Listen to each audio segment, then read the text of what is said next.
sih Pak, bisa didengar langsung juga oleh. Ya, kalau nanti masih mau didengarkan, saya rekam itu di dalam YouTube saya itu. Cari ya YouTube saya itu.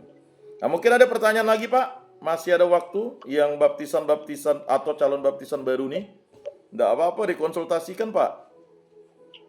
Nanti yang paling tepat dan akurat menjelaskannya pastor paroki ya. Ya, silakan.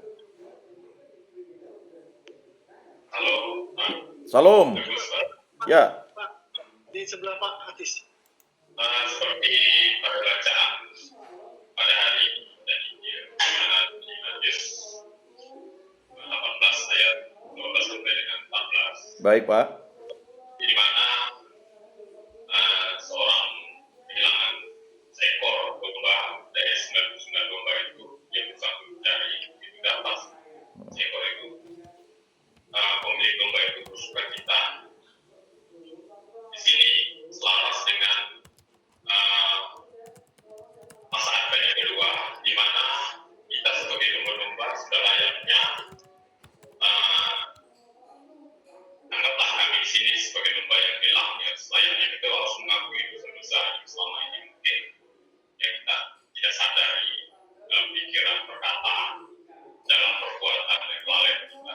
Ya. Inilah jadi kita untuk melakukan pengakuan dosa. Mungkin lebih penekanan Pak, karena Kamis kami akan melakukan sakramen pengakuan dosa. Sebelum diberikan ulasan lebih agak mendalam, sehingga kami makin memahami dari makna pengakuan dosa sakramen pengakuan dosa itu Pak. Terima kasih Pak. Baik, terima kasih Pak Agus ya. Ya Pak. Makna sakramen pengakuan dosa ya.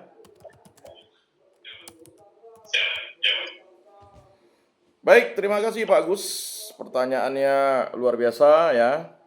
Memang sakramen pengakuan dosa atau sakramen pertobatan, sakramen tobat itu adalah salah satu dari 7 sakramen ya. Seperti yang kita ketahui, sakramen itu adalah tanda rahmat ilahi, tanda cinta kasih Allah yang diberikan kepada umat manusia melalui perantaraan ya imam-imamnya ya. Jadi melalui perantaraan ya, terutama ya para uskup dan para imam, uskup dan imam ya.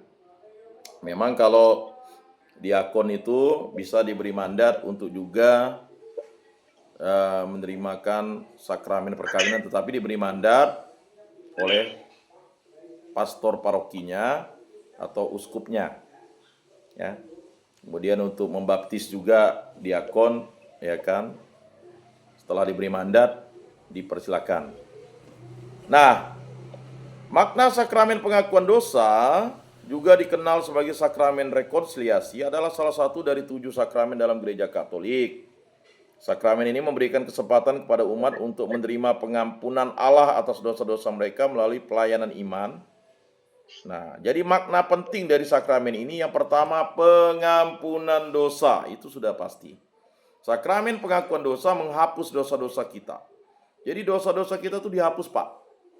Makanya jika orang masuk ke kamar pengakuan, itu semua dosanya diakui, Pak, dari yang kecil sampai yang berat. Misalnya ngomongkan orang, fitnah orang, bohong orang, ya kan? Kemudian misalnya memaki orang, ya kita kan tidak sengaja misalnya kan. Ya berbagai macam lah, kasar dengan orang dan sebagainya. Ya sampai dosa-dosa yang bobotnya berat, bahkan dosa yang mematikan hubungan kita dengan Allah. Ada 3 dosa yang mematikan hubungan kita dengan Allah, yaitu pembunuhan, perzinahan, dan menghujat Roh Kudus. Nah, ini dosa yang mematikan. Ya. Jadi dosa ini mematikan karena memang ya dia memutuskan hubungan dengan Allah. Jadi sakramen pengakuan dosa menghapus dosa-dosa kita, baik dosa berat maupun dosa ringan. Melalui kasih karunia Allah, melalui pengakuan, kita diperdamaikan kembali dengan Allah dan sesama. Nah, kalau kita lihat ya refleksi kitab sucinya itu dari 1 Yohanes 1 ayat 9 ya. Jika kita mengaku dosa kita, maka Ia adalah setia dan adil, sehingga Ia akan mengampuni segala dosa kita dan menyucikan kita dari segala kejahatan. Itu dasar Alkitabiahnya yang sangat luar biasa. Yang kedua, rekonsiliasi dengan Allah dan gereja. Mengapa? Jadi kita memperbaiki hubungan dengan Allah dan gereja. Jika seseorang berzina, dia itu memutuskan hubungan dengan Allah dan gereja. Seseorang yang berzina itu jelas dia tidak bisa menyambut tubuh dan darah Kristus. Walaupun dia itu nyelonong, bohong-bohong dia nyambut, Allah tahu. Jadi seseorang yang berzina itu misalnya perkawinannya belum perkawinan gereja Katolik, sakramen. Lalu dia diam-diam kawin dua, kawin kedua, kawin adat. Dia tidak boleh menerima sakramen Ekaristi. Maka tangannya disilang dia boleh masuk ke gereja. Kalau dulu ya sebelum Konsili Vatikan kedua dia tidak bisa masuk. Nah, setelah itu kan Konsili Vatikan kedua ya, artinya actus humanus itu tindakan kemanusiaan. Dia rindu mendengarkan firman dan sabda Tuhan, tetapi dia tidak boleh menyambut. Maka dia menyilangkan tangannya. Jangan main nyelonong-nyelonong. Ya, mohon maaf misalnya kan. Jadi jangan menerima sakramen Ekaristi dalam keadaan dosa berat itu. Misalnya dia pernah nyantet orang ini santet mati, belum dia akui, tak bisa dia nyambut.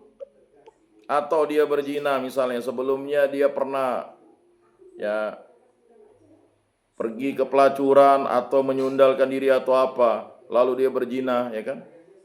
Tidak bisa nyambut.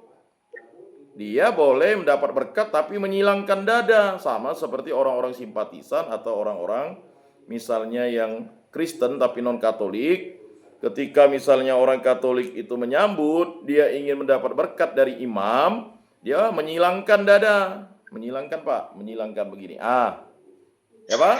Ya. Jika sekarang masih ada istri dua, dia menyilangkan dada Pak, jangan nyambut. Kalau di Katolik. Jadi fatal tuh namanya. Dia bukan yang didapatnya berkat Pak, tapi kutukan dia dapat terus-menerus tuh. Jangan asal-asal. Makanya mistagogi itu pembinaan penting. Ya Pak, Bapak-bapak, saudara-saudara, sebelum menerima sakramen tobat itu jangan berani menyambut. Apalagi udah tak ke gereja selama setahun, bertahun-tahun. Orang nyambut, dia nyelonong nyambut, enggak bisa Pak. Dia akan mendapat kutukan Pak. Nah, ini ada suatu kisah nyata Pak. Ketika dia rindu nyambut, ada misa requiem di lingkungannya, dia nyambut Pak. Padahal dia belum terima sakramen tobat. Dia itu ketahuan beristri dua. Dia memang Katolik, ya. Udah meninggal sekarang dia. Tidak lama Pak, dia mendapat suatu penyakit. Nah, itu mungkin itu tadi, dia menyambut tidak dengan layak Pak. Memang sih bagi orang tua tidak masalah, tetapi ingat itu masalah. Jadi ketika ada perzinahan, ada pembunuhan, ya itu tidak boleh menyambut sebelum dia menerima sakramen tobat. Bukan keras ajaran gereja, tidak, karena dia belum berrekonsiliasi dengan Allah dan gereja. Ya Pak? Nah itu. Nah, apalagi kalau dia melakukan perzinahan sesama jenis atau dengan yang perempuan lain atau dengan apalah, dengan istri orang lain, itu udah fatal Pak. Dengan kesombongan dia nyambut, merasa tidak ada apa-apa. Betul bagi dia tidak apa-apa, tetapi tubuh dan darah Kristus yang dia santap itu menjadi kutukan bagi dia, bukan menjadi berkat Pak. Tidak memulihkan dia Pak. Ya. Karena dia tidak layak dan pantas untuk menyambut tubuh dan darah Kristus. Makanya dia menyilangkan saja. Jangan sekali-kali kita dalam keadaan dosa berat menyambut. Nah, itu saya ingatkan berkali-kali karena itu ya kita telah memutuskan hubungan dengan Allah. Jadi dosa tidak hanya memisahkan kita dari Allah, tetapi juga dari komunitas umat beriman. Sakramen ini memulihkan hubungan kita dengan Allah dan gereja yang adalah tubuh Kristus. Jadi seorang yang udah lama tak ke gereja, ya kan, karena kesengajaan ya, bukan karena sakit. Ingat, kesengajaan. Dah tahu hari Minggu, Sebelum dia misalnya dalam bebas itu dia nyantai-nyantainya. Orang ke gereja, dia ke kafe, ke warung kopi, dia ke pasar, dia ya pokok tidak ke gereja lah dalam hari Minggu tuh. Ya kan? Enggak terima sakramen tobat, ya kan? Wajib Pak sakramen tobat itu diterima.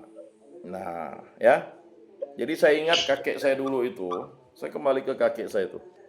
Dia merasa tidak layak untuk menyambut tubuh Kristus itu. Bahkan dia sampai menghindar dari gereja karena dia ya pastor yang mencarinya tuh. Kok udah lama tidak ke gereja, kan dia bilang tidak layak karena sudah melakukan tindakan dosa berat. Ya, akhirnya dia dipanggil oleh pastor. Oh, kalau begitu kamu terima sakramen tobat ya untuk kembali ke gereja. Nah, itulah ya.